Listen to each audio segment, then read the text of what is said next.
Iran ने America को दिखा दिया तबाही का मंजर और थर थर कांप उठा अमेरिका।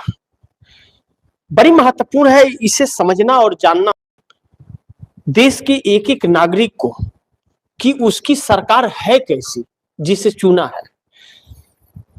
दुर्भाग्य है कि हमारे देश की सरकार चुप्पी सरकार हो गई, जो सिर्फ रैलियों में बकती है, भाषणबाजी करती है, लेकिन जब फैसले की घड़ी आती है तो चुप बैठ जाती है।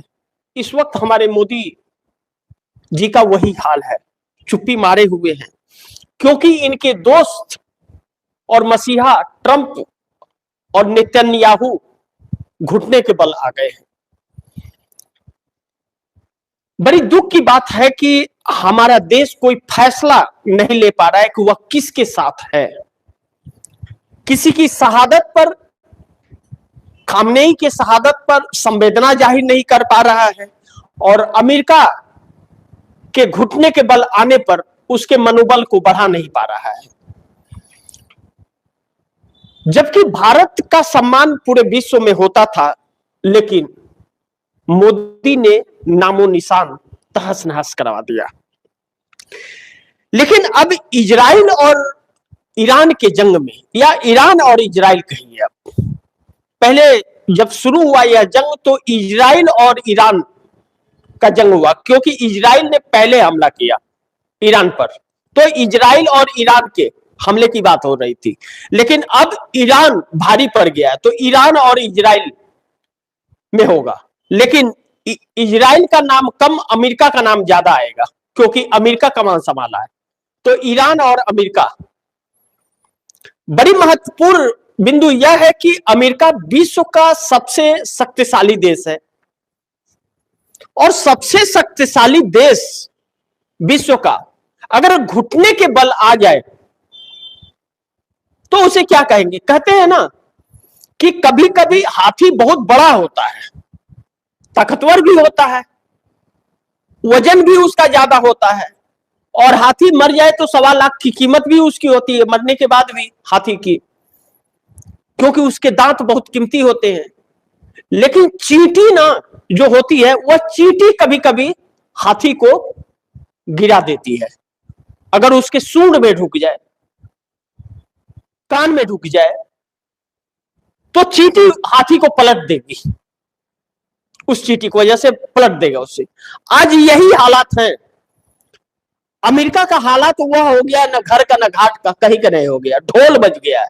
ईरान ढोल और तबला समझ के बजा रहा है ईरान अमेरिका को। ईरान अकेले, मैं आप दर्शकों को बताऊंगा कि आप दर्शक बहुत चौंकेंगे, ईरान अकेले जो लड़ रहा है, 17 देशों से अकेले जंग लड़ रहा है ईरान। रसिया और चाइना भी अभी तक उसके साथ खड़े नहीं हुए हैं, लेकिन अमेरिका के साथ 16 देश हैं, 17 होते हैं। 17 देशों से एक अकेला मुकाबला कर रहा है और तहस नहस मचा दिया है, पसीना पसीना छुड़ा दिया है, उसकी औकात उसे नजर दिला दी है। अब नौबत इस हालात तक आ गई कि अमेरिका को यह कहना पड़ रहा है कि भैया हम सरेंडर हैं, तुम बातचीत करो, हम बातचीत करने के लिए तैयार हैं। क्योंकि जो तबाही मची है अमेरिका की, ट्रंप अपने पूरे कार्यकाल में उसकी भरपाई नहीं कर पाएंगे। अब आप दर्शकों को अगर मैं बताऊं तो बड़ी महत्वपूर्ण यह है कि इस वक्त ट्रंप की हालत जो है वह बड़ी चौंका रही है। इस वक्त टर्की, बड़ी ध्यान से आप दर्शक इसे समझिएगा, Turkey, Syria, Lebanon, Iraq, Kuwait, जरा, Israel, Jordan, Bahrain, Qatar, Saudi Arab, Yemen, UAE, हर जगह ईरान ने तबाही मचा रखी है। हर जगह ईरान ने तबाही मचा रखी है। अमेरिका का आसमान से गिरे कई अमेरिकी F-15 जेट अमेरिका का जो था, उसे ईरान के मिसाइल का जो कहर बरपा वह बर्दाश्त नहीं कर पाया। F-15 जेट मार गिराया। बहुत शक्तिशाली कहा जाता है अमेरिका का। अब समझौते के लिए परेशान है, लेकिन इससे भी बड़ा जो खबर आ रहा है निकल करके कि अमेरिका का गोला बारूद जिस बेड़े में था, जिस जहाज के अंदर गोला बारूद, अब वहां से लेकर के इसके फाइटर गोला बारूद लेकर के निकल रहे थे जहां स्टॉक रखा हुआ था। उस गोला बारूद पे भरे जहाज को उड़ा दिया ईरान ने। 560 अमेरिकी सैनिक उसके अंदर मारे गए हैं। अमेरिका के 560 सैनिकों को एक साथ उस बेड़े के साथ और अमेरिका के ही गोला बारूद से उड़ा दिया। उस पर इतना बड़ा हमला ईरान ने किया। अब कहा जाता है कि अमेरिका का 5वां बेड़ा जो समुद्री बेड़ा था, जिसकी काफी बड़ी लंबाई चौड़ाई थी, कहा जाता है कि 5 किलोमीटर के स्क्वायर में हुआ था, उस पर से टेकअप भी ले रही थी मिसाइल भर भर करके, फाइटर जेट, बारूद, गोला, सब कुछ उसके अंदर था। उसमें सैनिक थे 560 सैनिक, और 560 सैनिक उसमें उड़ गए, उड़ा दिया, पूरे बेड़े को ही तबाह कर दिया। अब अमेरिका का 5वां बेड़ा अब खत्म हो गया, नहीं है, समुद्र के गोद में चला गया। अब यह बताइए कि जिस ईरान को हल्के में ले रहा था अमेरिका, और अमेरिका और इजराइल का ज्वाइंट ऑपरेशन चल रहा था, तो अमेरिका तो विश्व का शक्तिशाली देश बनता है, लोग मानते भी हैं। तो एक ईरान ने उसे नानी याद दिला दिया। जो ट्रंप यह कहते थे कि हम मिट्टी में मिला देंगे, खुद ही मिट्टी में मिल गए। खामनेई की शहादत, ईरान उसका बदला ले रहा है चुन चुन कर। ट्रंप का एक बयान आया, बड़ी चौंकाने वाली है। ट्रंप ने अपील किया ईरान के लोगों से कि जो ईरान की आजादी चाहते हैं सड़कों पर आए, हम उनके साथ हैं। जो व्यक्ति अपने व्यक्ति को नहीं बचा पा रहा है, अपनी संपत्ति को नहीं बचा पा रहा है, वह ईरान को आजाद करने निकला है। लेकिन खामनेई के शहादत पर पूरा ईरान सड़क पर आया, विरोध में नहीं, खामनेई के लिए अपनी छाती को पीटता हुआ, सर को पीटता हुआ कि हमने अपना नेता खो दिया, उनके सिंपैथी में शामिल हुआ और कहा कि हम सब एक हैं और मुंहतोड़ जवाब दुश्मन को देंगे। अब मोड़ ऐसा आ गया है कि जो खामनेई ने यह कहा था शहादत के पहले कि अगर कोई बात हुई, ईरान पर आफत आई, तो पहला शहादत मैं दूंगा, उसके बाद ईरान की जनता को कुछ होगा। खामनेई ने अपना वादा पूरा कर दिया। पहली शहादत खामनेई की हुई, उनके परिवार की हुई, नाती नतनी, पोता पोती, बहू बेटी, सब की शहादत हो गई। तो जंग इजराइल और अमेरिका ने छेड़ा। वार्ता के टेबल पर ईरान बैठा हुआ था और यह धोखे से हमला किया गया और ईरान के सबसे बड़े नेता को अपनी शहादत देनी पड़ी। तो अब जब अमेरिका फंस गया है, दुबई में, ओमान में, मस्कट में, सऊदी में, कतर में, सब में तबाही मच गई है, इजराइल नक्शे से मिटता हुआ नजर आ रहा है।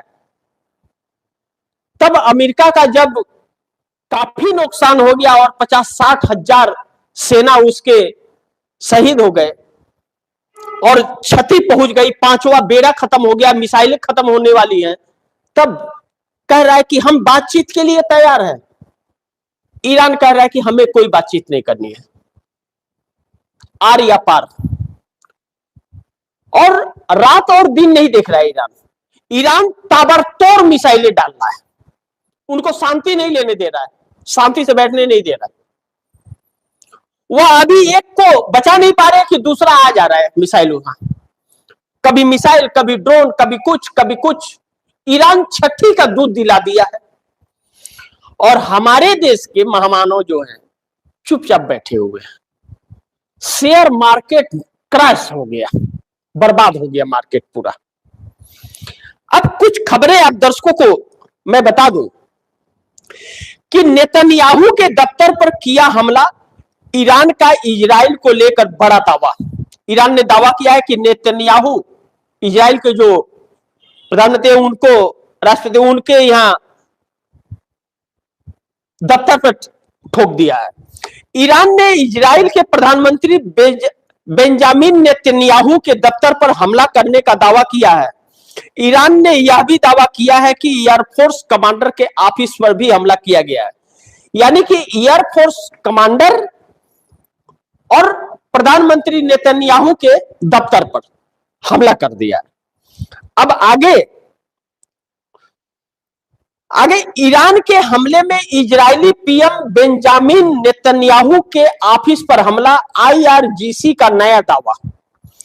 आईआरजीसी ने टेलीग्राम पर एक बयान में कहा कि 10वीं लहर के दौरान खैबर सेकंड बैलिस्टिक मिसाइलों ने क्रिमिनल इजरायली पीएम नेतन्याहू के ऑफिस और सरकार के एयर फोर्स कमांडर की जगह पर टारगेटेड और सरप्राइज हमले किए हैं। ईरान ने क्रिमिनल शब्द का इस्तेमाल इसलिए किया क्योंकि इजराइल के प्रधानमंत्री नेतन्याहू जो हैं वह मोस्ट वांटेड है इंटरनेशनल। अब आगे बेंजामिन नेतन्याहू के ऑफिस पर कर दिया हमला, ईरान का बड़ा दावा, कितना हुआ नुकसान। हिंदुस्तान ने यह हेडिंग दिया। मुख्य खबरें आप दर्शकों को बता रहा हूं किसने क्या दिया। बेंजामिन नेतन्याहू के ऑफिस पर कर दिया हमला, ईरान का बड़ा दावा, कितना हुआ नुकसान। द हिंदुस्तान कहता है। लेकिन कुछ डिटेल्स आए। आईआरजीसी द्वारा जारी आधिकारिक बयान में कहा गया कि ऑपरेशन ट्रूथ प्रॉमिस 4 के तहत इजराइल के प्रधानमंत्री और एयरफोर्स कमांडर के कार्यालयों पर अचानक और सटीक मिसाइल हमले किए गए। बयान में नेतन्याहू को क्रिमिनल प्राइम मिनिस्टर बताते हुए कहा गया कि यह कार्रवाई इजराइल की सैन्य गतिविधियों के जवाब में की गई है। आगे जो बड़ी महत्वपूर्ण है कि आईआरजीसी ने जो कहा, टारगेट नेतन्याहू को कर रहा है और कह रहा है कि ऑफिशियल बयान है कि Iran revolutionary guard IRGC claim to surprise missile strike has successfully target PM Netanyahu office and the headquarters of the Israel air force commander. Tehran report that Netanyahu. Fact, यानी कि सरकारी मीडिया ने इसे फैक्ट बताया कि यह खबर झूठी नहीं है, यह खबर सच है। अब ऐसे में जब यह हालात हैं तो सोचिए कि टर्की का क्या हाल है, सीरिया में क्या हो रहा है, इराक में, कुवैत में, इजराइल में, गजा में, जॉर्डन में, लेबनान में, बहरीन में, यूएई में, कतर में, सऊदी अरब, यमन, इन सब जगहों पर तबाही मची हुई है। सऊदी के तो रिफाइनरी को ही आग के हवाले कर दिया, खत्म हो गया रिफाइनरी। अब महत्वपूर्ण बिंदु यह है कि इसमें जहां जहां यह सब हुए हैं इन जगहों पर भारत के लोग लेबर मजदूर काम करने जाते हैं। भारत के कितने मजदूरों को क्षति पहुंची है और नरेंद्र मोदी इसका खुलासा कब करेंगे सच्चाई का?